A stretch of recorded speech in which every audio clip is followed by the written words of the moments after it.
Welcome back to the bio series. आज हम एक ऐसा टॉपिक कवर करने जा रहे हैं जो बायो का फाउंडेशन है, प्रोकैरियोट्स। अगर आप प्रोकैरियोट्स को अच्छी तरह समझ जाए तो बैक्टीरिया, आर्किया, जेनेटिक इंजीनियरिंग और बहुत सारे एग्जाम एमसीक्यूज क्लियर हो जाएंगे। तो स्टार्ट करते हैं। सोचिए कि अर्थ पर सबसे ज्यादा अबंडेंट ऑर्गेनिज्म कौन सा है?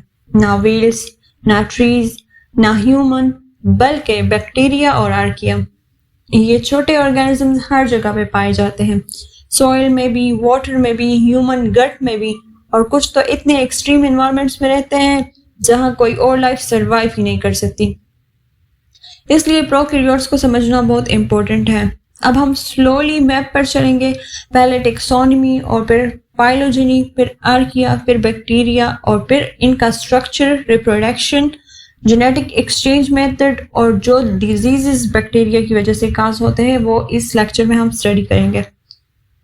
तो स्टार्ट करते हैं विद टेक्सोनॉमी। सबसे पहले व्हिटेकर ने 1969 में ऑल लाइफ को 5 किंगडम्स में डिवाइड किया। कौन से kingdoms? Monera, protista, fungi, plantae and animalia. Prokaryotes को उन्होंने किंगडम मोनेरा में रखा, लेकिन मॉडर्न बायोलॉजी ने उन्हें 2 डोमेन्स में डिवाइड किया, आर्किया और बैक्टीरिया। ये सेपरेशन कार्ल लुईस ने 1970 में सजेस्ट की। दोनों का एक कॉमन एंसेस्टर माना जाता है, लेकिन इनकी बायोकेमिस्ट्री और मेम्ब्रेन लिपिड्स अलग है। अब आर्किया क्या है? आर्किया को अक्सर एक्सट्रीमोफाइल्स कहा जाता है क्योंकि कुछ स्पीशीज बहुत एक्सट्रीम एनवायरनमेंट में रहते हैं, जैसे बॉइलिंग हॉट स्प्रिंग्स या high salt lakes, acidic vents. इनके सेल मेम्ब्रेन में एक यूनिक लिपिड होती है, और वो लिपिड्स किस चीज से बनी होती है? आइसोप्रेनॉइड बेस्ड चेन्स होती है, और वो चेन्स लिंक होती है विद कोलेस्ट्रॉल। सो इनके स्ट्रक्चर में एक यूनिक लिपिड होता है। और पेप्टिडोग्लाइकेन जो बैक्टीरियल सेल वॉल में होता है, आर्किया में वो मिसिंग होता है। कुछ आर्किया मिथेनोजेंस होते हैं। मिथेनोजेन वर्ड से क्लियर है कि ये इनएरोबिक एनवायरनमेंट में मीथेन प्रोड्यूस करता है। ये प्रोसेस लाइवस्टॉक, गट और मार्शेस में होता है। सिंपल रूल यह है कि आर्किया एक्सट्रीम हैबिटेट में सरवाइव करते हैं। इनकी यूनिक मेम्ब्रेन केमिस्ट्री है और इसमें कोई पेप्टिडोग्लाइकेन प्रेजेंट नहीं होता है। अब आर्किया इंटरेस्टिंग है, लेकिन दुनिया की ज्यादा फेमिलियर माइक्रोस्कोपिक इनहेबिटेंट जिसके साथ डेली लाइफ में हमारा वास्ता पड़ता है वो है बैक्टीरिया। अब बैक्टीरिया पर फोकस करते हैं कि बैक्टीरिया की डिस्कवरी कैसे हुई। बैक्टीरिया को पहली बार वॉन लीवेनहुक ने माइक्रोस्कोप से ऑब्जर्व किया। इनकी सेल स्ट्रक्चर सिंपल होती है, इसमें कोई ट्रू न्यूक्लियस नहीं होता है।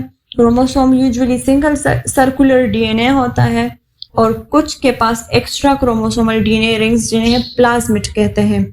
प्लाज्मिड छोटे रिंग्स होते हैं जो एंटीबायोटिक रेजिस्टेंस जैसे जीन्स कैरी करता है। अब यही फीचर इसको इम्पोर्टेंट बनाता है into genetic engineering. Bacterial cell wall majorly peptidoglycan, जिसे स्पेसिफिकली म्यूरिन कहते हैं, उससे बना होता है। अब इस बेसिस पर बैक्टीरिया को ग्राम पॉजिटिव और ग्राम नेगेटिव कैटेगरीज में डिवाइड किया जाता है। ग्राम नेगेटिव बैक्टीरिया वो होते हैं जिसमें पेप्टिडोग्लाइकेन थिन अमाउंट में प्रेजेंट होता है, और ग्राम पॉजिटिव बैक्टीरिया वो होते हैं जिसमें पेप्टिडोग्लाइकेन की थिक लेयर प्रेजेंट होती है। जब हम ग्राम स्टेनिंग करते हैं तो gram positive bacteria peptidoglycan thick layer होने की वजह से ज्यादा कलर एब्जॉर्ब कर लेते हैं, जिसकी वजह से ये विवलेट ब्लू कलर नजर आते हैं, और ग्राम नेगेटिव बैक्टीरिया स्टेनिंग में पिंक कलर नजर आते हैं। अब इनकी मॉर्फोलॉजी एंड म्यूटेलिटी पे आते हैं कि किस तरह बैक्टीरिया मूव करता है और किस तरह बैक्टीरिया दिखता है। बैक्टीरिया डिफरेंट शेप्स लेता है, जैसे कोकाई यानी कि spherical shape, bacilli rod shape, spirilla which is a spiral shape, और मोर्टेलिटी के लिए फ्लैजेला यूज करता है। अब फ्लैजेला अरेंजमेंट को ऐसे याद रखें कि अगर एक फ्लैजेलम होगा तो वो मोनोट्राइकस होंगे, क्लस्टर्स एट वन पोल होंगे तो वो लोपोट्राइकस होंगे, एक पोल पे बहुत सारे फ्लैजेला होंगे तो वो लोपोट्राइकस होंगे।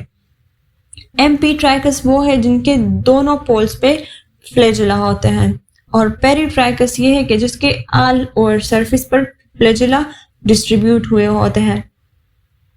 तो इस फ्लैजेला के बेस पर इसकी 4 कैटेगरीज फर्दर बनाई गई है।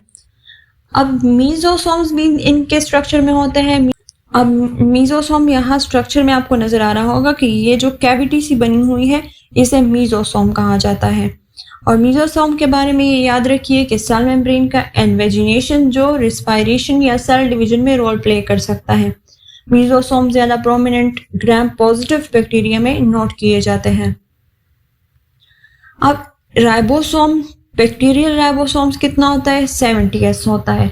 और यूकैरियोटिक राइबोसोम 80s होता है। प्रोकैरियोट्स में 70s राइबोसोम होता है और बैक्टीरिया प्रोकैरियोट्स में ही है। जेनेटिकली बैक्टीरिया का मेन क्रोमोसोम सिंगल सर्कुलर होता है। इसकी सिंप्लिसिटी ही इनको जेनेटिक एक्सपेरिमेंट्स में यूजफुल बनाती है। अब बैक्टीरिया का रिप्रोडक्शन और ग्रोथ साइकिल देखते हैं कि बैक्टीरिया रिप्रोड्यूस किस तरह करते हैं और किस तरह इनमें ग्रोथ होती है। So bacteria normally asexual reproduction करता है, यानी बाइनरी फिशन।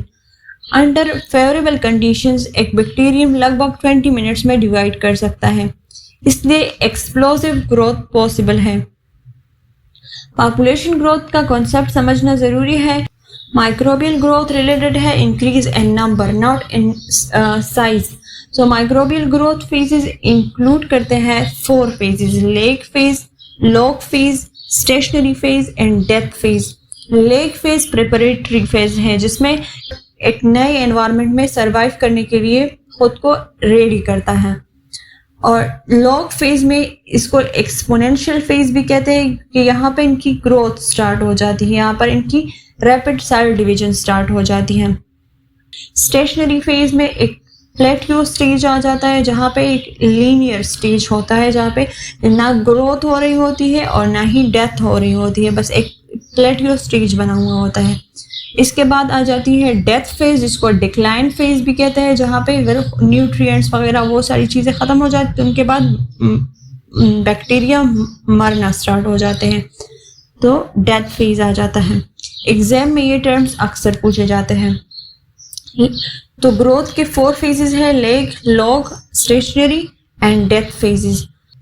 अब आते हैं एक बहुत इंपॉर्टेंट और थोड़े ट्रिकी सेक्शन पर, जेनेटिक वेरिएशन एंड बैक्टीरिया। यहाँ वो 3 मैकेनिज्म है जो आपको क्लियर स्टेप बाय स्टेप समझने हैं: transformation, transduction and conjugation. Transformation 2 तरह की होती है, एक होती है नेचुरली होती है और एक आर्टिफिशियली जो हम इंड्यूस करता है। तो जो नेचुरली होती है वो तो ये है कि बैक्टीरिया अपने सराउंडिंग से डीएनए लेके अपने जीनोम में इनकॉर्पोरेट कर दे, तो वो नेचुरल ट्रांसफॉर्मेशन है। जो आर्टिफिशियली इंट्रोड्यूस करवाई जाती है वो ये है कि हीट शॉक मेथड के थ्रू, इलेक्ट्रोपोरेशन के थ्रू या फिर बायोलिस्टिक गन, तो वो आर्टिफिशियल मेथड्स में आ जाती हैं। सिंपली ट्रांसडक्शन वो प्रोसेस है जिसमें जेनेटिक मटेरियल ट्रांसफ़र किया जाता है बिटवीन द सेल्स या between the bacteria via virus, किसी वायरस के थ्रू। जो बैक्टीरियोफेज है तो बैक्टीरियोफेज के थ्रू जो जेनेटिक मटेरियल की ट्रांसफ़र होती है उसे ट्रांसडक्शन कहते हैं। ट्रांसडक्शन में फिर फर्दर टाइप्स है, एक जनरलाइज ट्रांसडक्शन है और एक स्पेशलाइज ट्रांसडक्शन है। जनरलाइज ट्रांसडक्शन वो है कि रैंडम बैक्टीरियल डीएनए होस्ट से दूसरे बैक्टीरिया में ट्रांसफर कर दिया जाता है, और स्पेशलाइज्ड में एक स्पेसिफिक जीन होता है जो कि इंसर्शन साइट के करीब होता है, तो वही जीन की ट्रांसफर होती है। कंजुगेशन एक ऐसा प्रोसेस है कि जिसमें एक cell to cell direct transfer होता है जहां दोनों बैक्टीरियम एक सेक्स प्लस और कंजुगेशन ब्रिज बनाते हैं और प्लाज्मिड डीएनए को रेसिपिएंट को ट्रांसफर करता है। अक्सर फर्टिलिटी प्लाज्मिड इस प्रोसेस को मीडिएट करता है। ये 3 प्रोसेस प्रोकैरियोट्स को जेनेटिक डाइवर्सिटी देते हैं बिना सेक्सुअल रिप्रोडक्शन के, इसलिए बैक्टीरिया में रैपिड एडाप्टेशन और एंटीबायोटिक रेजिस्टेंस डेवलपमेंट पॉसिबल होता है। अब बैक्टीरिया की इम्पोर्टेंस देखते हैं कि why bacteria is important. Bacteria सिर्फ डिजीज काज नहीं करता बल्कि इनका पॉजिटिव रोल भी है। बायोटेक में बैक्टीरिया वेक्टर्स यूज होते हैं फॉर जेनेटिक इंजीनियरिंग। बायोरिमीडिएशन ऐसा प्रोसेस है जिसमें लिविंग सोर्सेज को यूज करके एनवायरनमेंट को रेमिडिएट किया जाता है, एनवायरनमेंट को क्लीन अप किया जाता है, तो पोल्यूटेंट्स को रिमूव करता है। सेप्रोफाइट्स डिकम्पोजर्स का काम करता है, न्यूट्रिएंट साइकिल मेंटेन करता है, और कुछ बैक्टीरिया नाइट्रोजन फिक्सेशन करता है जैसे राइजोबियम।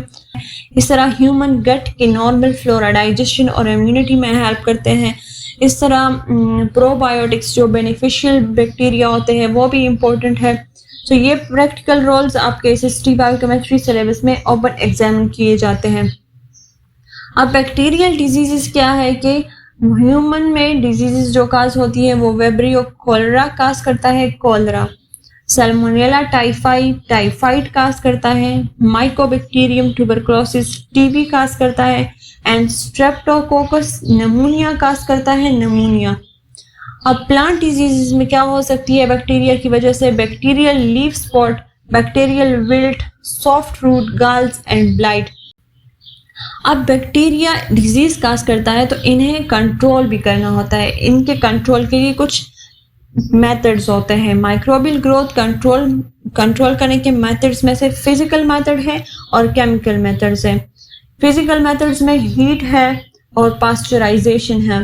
केमिकल मेथड्स में अल्कोहल है, डिसइंफेक्टेंट्स है, प्रिजर्वेटिव्स है। सारी मेथड्स इसकी ग्रोथ को कंट्रोल कर सकती हैं। For lab and clinical work, these are key points.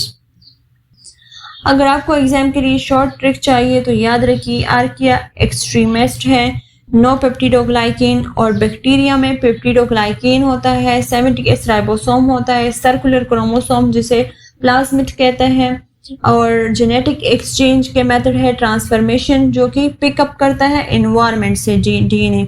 Transduction phase mediated process है, कंजुगेशन, डायरेक्ट मिलाइट ट्रांसफर, और ये 3 लाइन याद रखने से एमसीक्यूज सॉल्व हो जाएंगे। अगली क्लास में हम इन थ्योरी को एमसीक्यूज ड्रिल्स के जरिए टेस्ट करेंगे ताकि कॉन्सेप्ट सॉलिड हो जाए।